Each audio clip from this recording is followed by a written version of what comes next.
I don't even know what episode of Extra Credit it is, but I know it's time. Long overdue. Hello, everyone. Welcome on this 15th day of February 2022. It's time to review all the stuff from UFC 271 that we didn't get to on regular MK. Of course, my name is Luke Thomas. I'm one half of the Morning Kombat duo. My partner, Brian Campbell. We do the regular MK Monday, Wednesday, Friday, but we don't get to everything that we would like to talk about on the show. So we have a little podcast within the podcast where we get to all the extra things. Okay, standard house procedures. If you're watching this on YouTube, please give it a thumbs up. If you're watching on YouTube, hit that subscribe button, whatever side of the screen it's on that I'm pressing. Hit that joint. Be a part of the movement. Support us. We really appreciate that when you do. And if you're listening on podcast, just give us a review on whatever platform you're listening. Be nice. Okay. So today on the podcast, the way it usually works is I focus on 5 fights. I'll probably focus on 6 today because there's one more I didn't list here that I am going to get to. But let's take a look at the list that we're going to talk about here. So I'm going to switch the order up, but not the fights themselves. Bobby Green is where I'm going to start with. Nasrat Haqparast, Renato Moicano versus Alexander Hernandez. Both of those ended up on the main card. I think Green was always there, but there were a couple of cancellations late. Hernandez versus Moicano was actually on the pre-prelims, and they moved it up to the main card wisely. I think it was a good call. I will get to Arlovski versus Vandera in at the end. Gotta talk about Phillips beating Marcelo Rojo. Douglas Silva de Andrade defeating Sergey Morozov. What a hell of a fight that was. And then Jeremiah Wells beating Blood Diamond again. I will get to the Arlovski and Vandera fight. Okay, so that's what we're going to talk about here today. All right.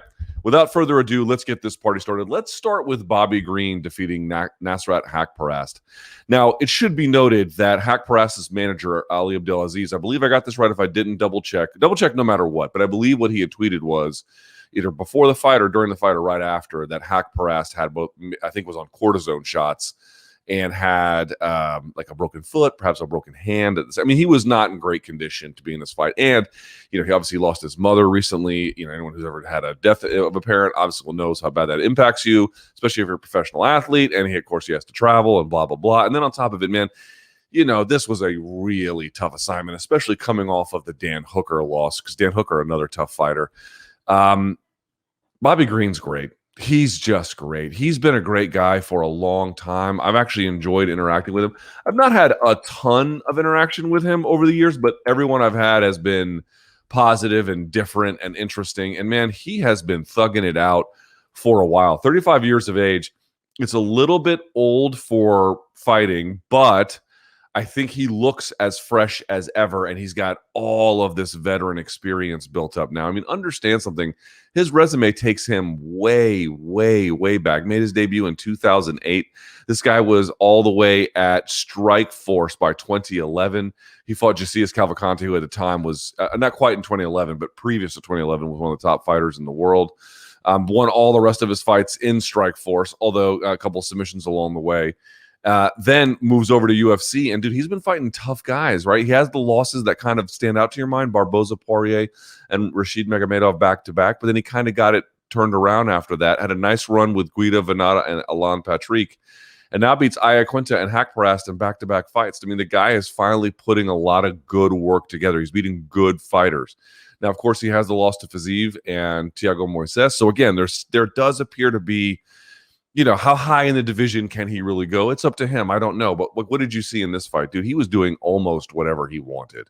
And actually, that's going to be the theme for a couple of guys here. The jab was pumping. He was leaning forward with both shoulders. And then sometimes if he wasn't off the jab, he was off the cross. Then he would hit with the jab.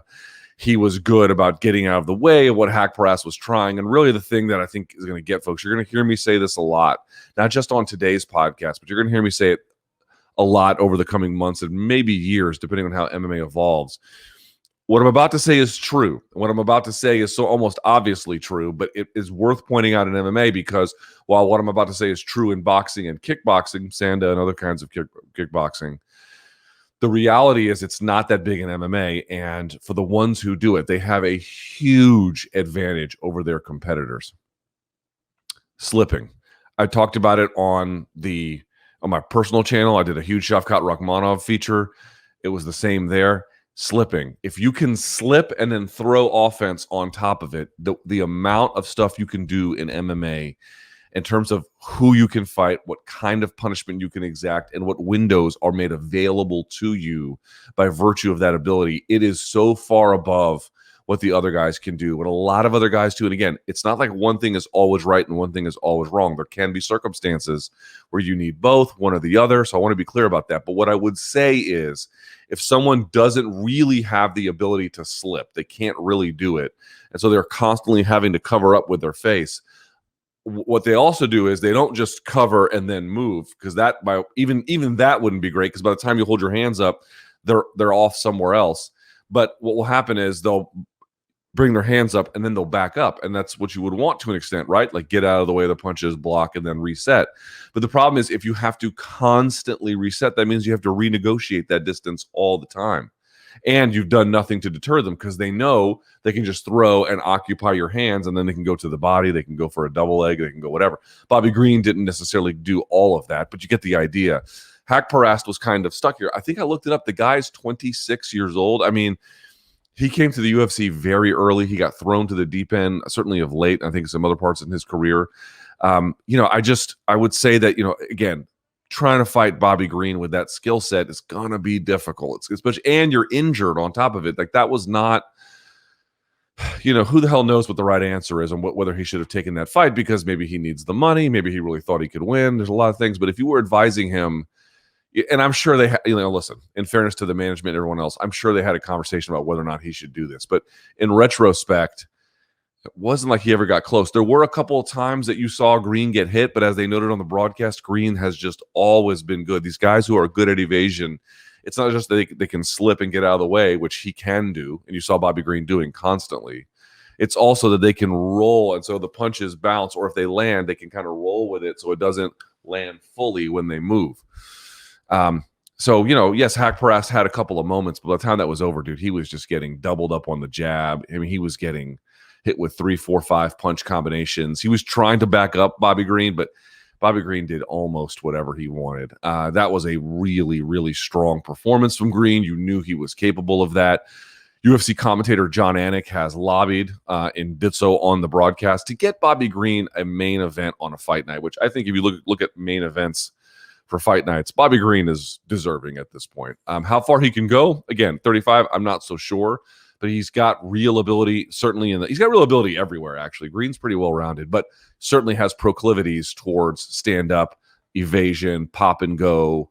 He was in command in that fight, and that was a really, really strong showing, and good for him as a consequence. Can't wait to see what happens next for Bobby Green. For Haqparast, I believe this is a bit of a bad run for him. What does this put him in ultimately in the UFC? 2 losses in a row, not terrible. 260 again, and he went up after getting 2 wins against Rafa Garcia and Alexander Munoz, but then he had Hooker and Green back-to-back. It's just too much to ask of him at this stage.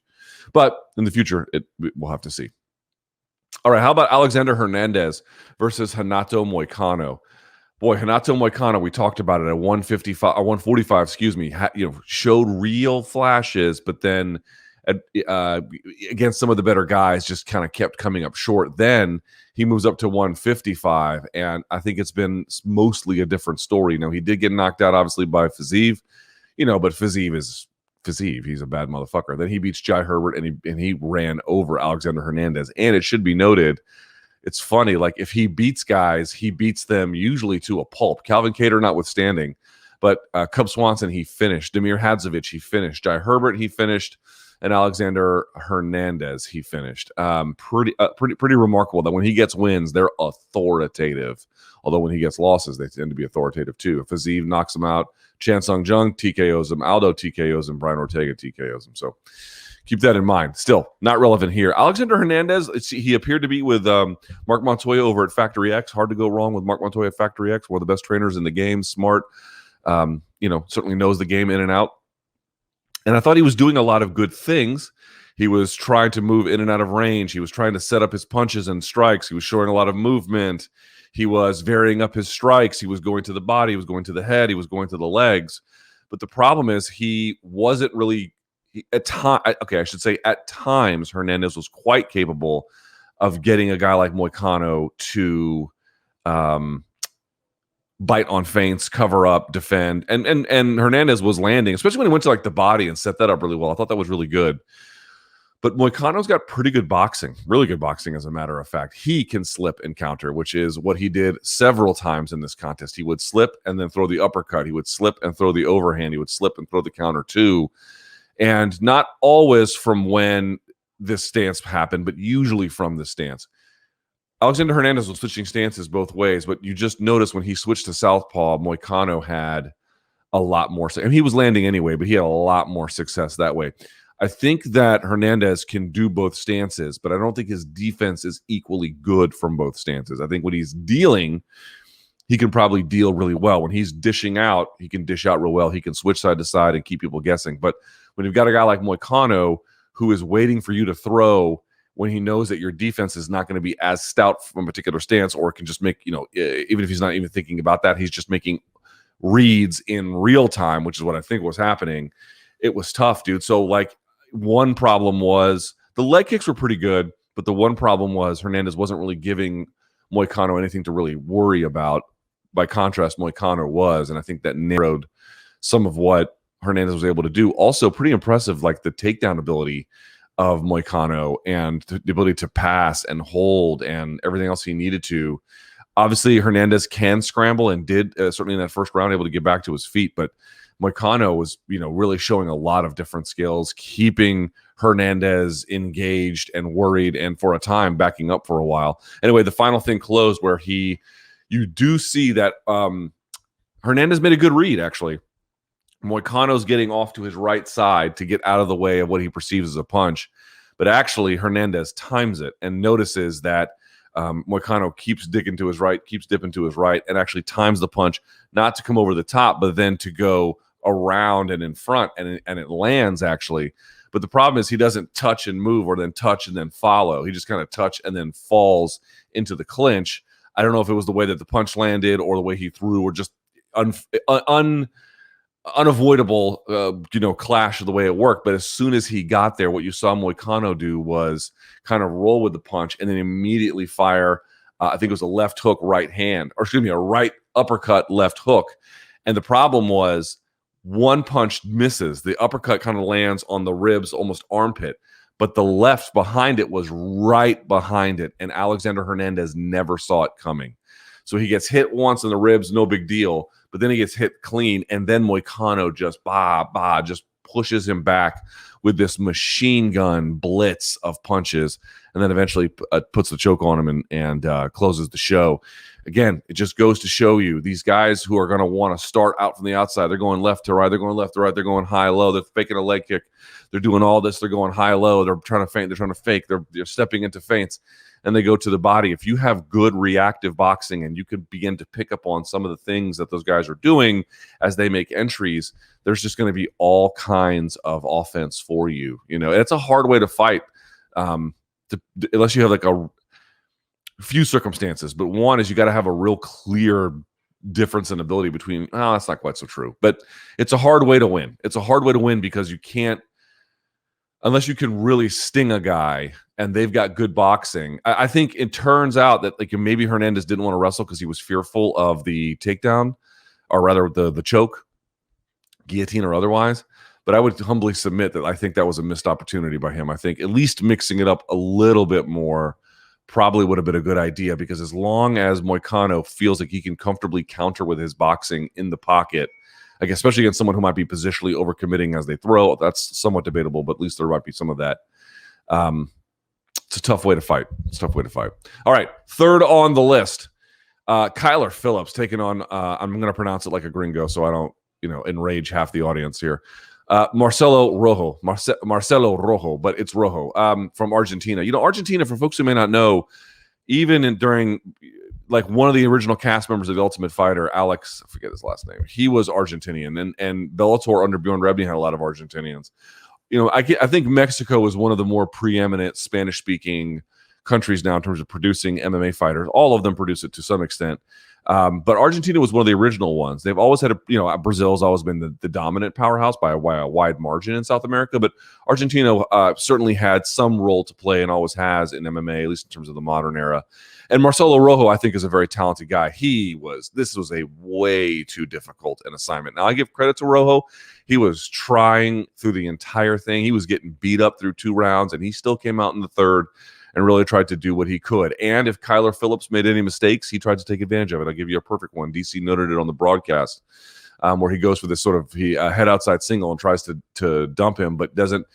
Basically, the long story short is if your head and your body are on the same side, when you try for a takedown, they're just going to hip out and move, which is what you saw. His head is on the same side of the legs. His head and his legs are on one side of the body. If you're trying to do that, you're leaving the other. You basically don't have enough control of the hips to make it work. Your body has to be across them. It's like a guillotine defense, right? You got to get across the body. That's the way that you can finish that takedown. So when he didn't, Marcelo Rojo got right up. He popped right to his feet. But dude, Kyler Phillips, man, how old is this kid? You know, because he's not a finished product. Everyone's looking at him like he's amazing. And yes, he is. He is very amazing. But let's give him some time. He's 26. Holy shit, folks. How good is he now? I don't know. Obviously very good, but I don't know. But what I do know is I almost don't even care how good he is now, because at 26, to be as good as he is, I'm thinking about what his limits are going to be, when he's going to get to what he can actually really do. This kid is, first of all, very well trained. Shouts to the folks at the MMA Lab. Boy, they did a great job in general, specifically with Kyler Phillips. He is coming along the right way.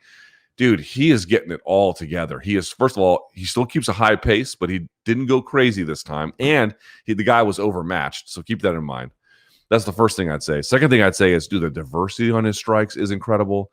He can play the levels. He could play inside game when he needed to. He could play outside game, mid-range game. He could play, a couple of things on the wrestling weren't super clean, but most of it was just dominant and perfect. He also really enjoyed an athletic advantage. Like, he was much stronger than his opponent. He was quicker than his opponent. Like, there was this one time where he was trying to go for either a Kimura from mount and tries to finish the Kimura. Marcelo tries to turn into it so it doesn't go behind him. And then Phillips just used that to ride himself into mount. I mean, this is a guy who I bet for people, it's funny. There was always dudes when I were training who we started at that gym at roughly the same time, but they were half my age and they were like super good athletes. And it was just shocking how far and how fast they would go.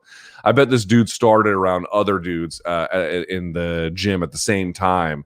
Compare them and see how far they've come along. I guarantee you he's the leader of the pack. He just has that written all over him. Now, again, not a perfect performance. There were some times Marcelo Rojo was able to mix up his strikes, go top, and then jab to the body. That was nice work. There's a couple times he got caught clean coming in where the feints were good, but not great. They didn't really get him to bite, and so he got hit. But this is very few and far between. This is very little. In general, what I noticed from Kyler Phillips was, again, huge athletic advantage. He was setting things up in general quite well, landing almost anything he wanted, getting into ranges that he wanted, getting out of the ranges that he wanted, the diversity of strikes, the leg kicks, the body kicks, punches from combination, punches he set up off feints, delayed action, you name it. He did everything he basically wanted to here. This was it's not a masterclass in the sense that this is the best he'll ever be or the best that any, what weight classes bantamweight is ever going to be. It's not what I'm saying, but in terms of, how long I bet he's been training and what he's able to show. This is for this level. This is masterclass level for what we're talking about here. He looked awesome. And as athletic and young as he is, I'm telling you, if anyone gets this video to him, just please, Kyler Phillips, I cannot tell you how to live your life, nor can I say that I lived a life that everyone should mimic. But what I can say is, if you can keep yourself on the straight and narrow, you have all the ability in the world to do extremely impressive things in this sport. But you got to stay committed. You got to stay on the track. You got to stay, just working out the way. Just do everything you've been doing, and it will take care of itself. But that dude can fight. Pay attention to Kyler Phillips. I think as good as he is, he can beat good fighters now. But because he's so young and his potential is so high, I think it's going to be critical that they slow roll this guy a little bit, let him keep getting the kinds of experiences he needs. And in a couple of years, this dude is going to be a fucking hammer. How about this? One of the best fights of the weekend certainly on that card, irrespective of placement, Douglas Silva de Andrade takes on Sergey Morozov. Morozov, another Kazakh fighter, not the first one. That would be Shavkat Rakhmonov. But these Kazakhs, boy, they are nothing to play with, except he kind of, I'm not sure what went wrong for him, even though I rewatched the fight. Let's go through here for just a second. Douglas Silva de Andrade looks like he could win a bodybuilding contest. Folks think all you have to do is just take enough steroids and you can win. No, everyone takes steroids. So you actually have to have like real genetics that look aesthetically good. A guy like Silva de Andrade just has dumb genetics. And I say that as a compliment when it comes to being just absolutely fucking yoked. Sergey Morozov was the authoritative leader early. I mean, he was bouncing in and out. He was landing jabs, crosses. He drops Silva de Andrade with an uppercut and then is just all over him. Not a lot of head movement from Silva de Andrade early, and which is why Morozov, who was nice and loose, who could pop in, pop out, his hand speed, getting into placement. Silva de Andrade never saw it coming, gets drilled, gets dropped, and just gets absolutely hammered. Blood is streaming down his face by the time he gets back up, and he's still getting lit up a little bit after that, although he did better once that was over. But the big key was I couldn't tell if Morozov got kind of overly excited or just let his guard down, or one thing Silva de Andrade was doing was before he was kind of pot-shotting with single shots, coming over the top or whatever. By the second round, he was putting punches together, and he leapt into range with a body shot and then an overhand, and it worked. It landed, and it rocked Morozov. And he actually landed it another time later in the fight, but he was finally able to hurt this guy. Now, Morozov wasn't totally out right away. He made a wrestling scramble of it, but then there was just another one where Silva de Andrade hits him with, out of nowhere, a spinning back fist, and then follows up, takes him down, hand fights both directions for a little while, finally secures the choke and chokes him out. But dude, Silva de Andrade was up against it, having been rocked, dropped, taken down, beat up on the ground. I mean, that first round, not quite because he got up with enough time and then made a little bit of a push at the end of it. That first round was, I'm not going to say borderline 10-8, but not too far from 10-8. I mean, as 10-9 as 10-9 gets, and not too far from 10-8. And then to turn around, get your offense going, leap into range with a two-punch combination as opposed to just kind of like probing in the dark with one. And he's obviously a powerful guy. He's obviously got real skills on the mat. And then you saw it come to life there. That was a great, great job by Douglas Silva de Andrade. And it shows you in MMA, man, you can be better than your opponent. That's why everyone's like, oh, if you win all your fights, you're the best guy. You were the best guy that night. I don't know if you're the best guy overall. The reality is, yes, if you win all of your fights, so we're talking about Adesanya or Khabib or something, then you might be the best guy. But the point I'm trying to make is on the right night, and Silva de Andrade might actually be better, but the point I'm trying to make is Morozov, that was a winnable fight for Morozov. Right? That was that was a fight he was in total command of through 5 minutes.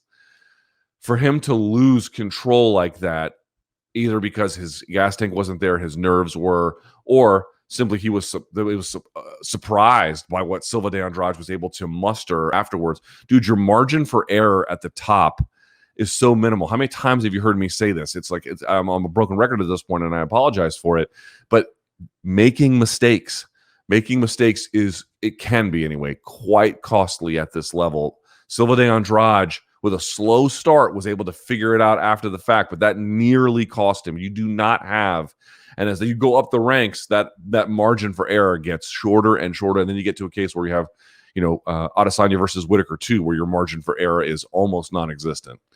But even here, you can feel that difference. If you are not careful, and for Morozov and for de Andrade, if you're not careful, dude, someone is going to light your ass on fire in this world. Speaking of which, we go to Jeremiah Wells taking on Blood Diamond. I put this on the list not because this was by any stretch of the imagination the best fight on the card or even one of the better fights on the card, but because the guy Blood Diamond had a little bit of a name from being involved with CKB and Israel Adesanya. I thought it was worth talking about here.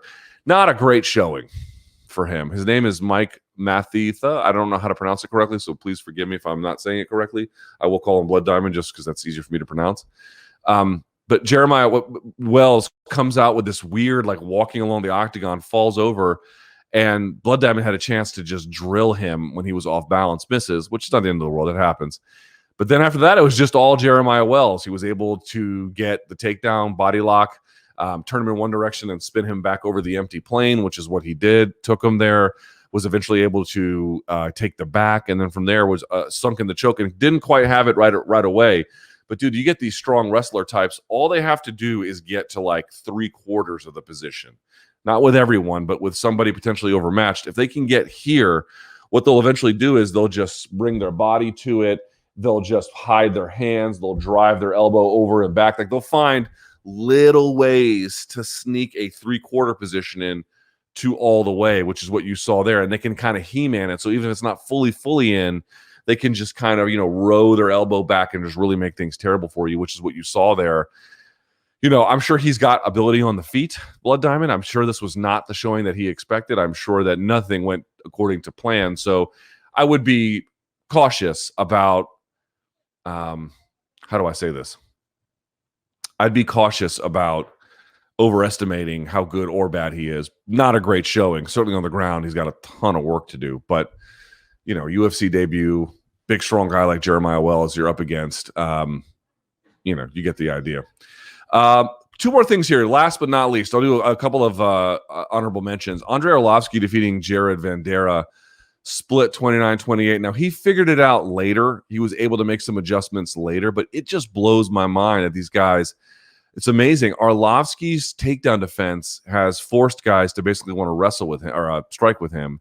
But then his ability to move, reset, feint, get off angle, slow the fight down, they just don't have an answer for it at all. And they have difficulty setting up their strikes so that they don't get countered either. So he doesn't get hit with a ton of leg kicks. He checks them. He gets out of the way of a lot of them. They just can't get their offense going. He did get the offense going in the third, partly by playing with ranges, getting a little bit closer. I think, being first, really kind of getting after it, getting Arlovski to bite on some of the feints. He was able to have a little bit more success. I'd like to pull the numbers up here for this fight if I can. So according to Fight Metric, Vanderaa a little bit busier, 190 to 140 total strikes, landing 102 to 71. That's overall. But in the first round, Arlovski outstruck him again numerically, 30 to 23, much closer to 2019 in the second. But I thought Arlovski did do the better work. By the way, no takedowns attempted by Vanderaa. And then the third round, that's where it switches. Vanderaa had 28 to Arlovski's 14. So I will say this is a little bit unlike other fights I've seen from him, where even by the third round, guys don't figure it out, and he's usually coasting. Here, Vanderaa, it was able to realize he could play with the ranges a little bit and do a little bit more with it. And I think was a winnable fight by him. Vanderaa had a winnable fight here and didn't. And I use Arlovski as kind of like this, he's like if you can beat Arlovski, there's a real hope for you. It doesn't mean you're going to be a champion, but like if you can beat him, you've got some real ability. And if you don't, probably means you're not going to get very far. This is a borderline case. I bring this up to say Vanderaa probably wants this one back, especially since he did figure things out by the third. A lot of times, guys, again, the third, as I mentioned, against Arlovski in the third, have not figured it out.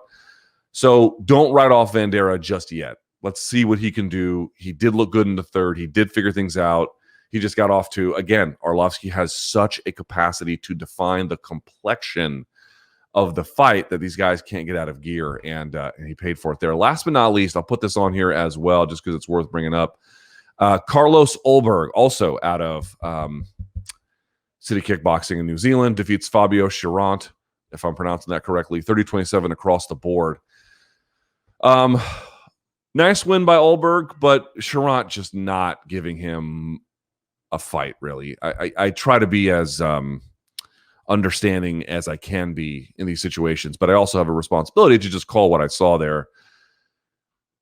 I'm not in that cage. I'm not a better person than anyone who gets in that cage on this night or any other night. I don't mean to say that, but I have a hard time understanding how you could argue Chirant made a full-throated effort to win. He had a couple of nice moments, especially when he had delayed timing on some of his overhands, where he would kind of get into distance, and then you would imagine, like on a three-punch combo, it's da, right? There's a rhythm to it. Bump, bump, bump, bump, bump, bump. He would do bump, bump, wait a beat, and then throw. And there was one of those that landed. It was really nice. He actually had a moment there, but then in general, just wasn't trying, dude. What were the numbers on this? Was he in the single digits every round? Let me pull this up. I'd love to know. Here for Carlos Ulberg and Fabio Chirant. Yeah, dude. I mean, this is terrible. These are his numbers over the course of the fight. He landed 4 significant strikes in the first. He landed 7 in the second. He landed 2 in the third. He landed a total of 13 significant strikes in the entire 15 minutes. Dude, I think he lost all of his UFC fights, if memory serves. Yeah, he lost all 4 of them, all Contender Series, and then Alonzo Menafield, William Knight, and Carlos Ulberg. He's not, that's just probably not UFC material, candidly. If you don't win on the Contender Series, actually he got finished on the Contender Series, and then, it wasn't like he was fighting bitches or something. He was fighting good guys, but even against Ulberg, he just wasn't even, I don't know how much he was really trying, to be honest with you. I know that these are difficult, but when you put in that kind of an effort, it's hard to make the case that you did everything you possibly could. But okay, neither here nor there. How did Ulberg look? Okay, he looked good. He looked to be in great physical condition. I'm sure he was well trained. When he's flowing, he's getting out after it. But dude, his defense seems like it's going to be a problem. Part of it's his style. He's got a hands down kind of MVP style at times. So that's not going to be great. You're going to be relying upon that Izzy style evasion, which if you're good at is a problem for your opponents. If you're not, it's going to be a problem for you. I think he's got some ability there, to be clear. I think he's got some ability. But he does seem to get hit a lot. If you look at his numbers, we only have 3 of them, one on the Contender Series and then these 2. Strikes absorbed per minute, 4. That's pretty high. Strikes landed is 8, which is extremely high. So he's dealing in general. He's dealing, but he does get hit a lot, and that's something that's going to be a bit of a problem for him if he doesn't tighten it up. So we'll see how that goes. And that is it, ladies and gentlemen. That is Extra Credit episode 12. Just a little bit from the weekend's fights. Good stuff there all the way around. Yeah. All right. Like this video. Hit subscribe. Thank you so much for watching. There's going to be a regular MK back tomorrow. We're going to get you ready for the weekend's fights. We've got Bellator. We've got Knuckle Mania. We've got all kinds of stuff coming up. So be on the lookout for that. What was your favorite fight of the weekend? What did you like? What did you not like? Leave a comment below. We'd love to see it. Okay? All right. Thank you guys so much for watching. I'll see you all next week. And until then, enjoy the fights.